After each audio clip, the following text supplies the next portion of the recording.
My Instagram stories are a chaotic place. Do not recommend. One of my followers actually sent me a DM like, yo, what the F was that? What did you just show us?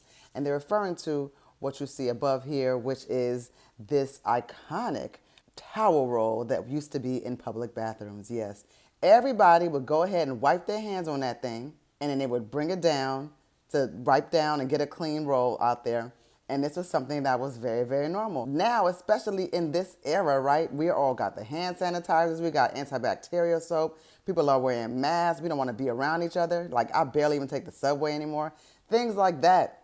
So to think that there was an era when I actually used to use that roll and I would go ahead and make sure I pulled it down so I can get the clean piece. But it was like, who was cleaning the pieces? Who was cleaning that towel? And why would I use something like that at restaurants and public bathrooms, at the mall, at the rest stops, just wiping my hands down? And I don't know what y'all was doing in them bathrooms.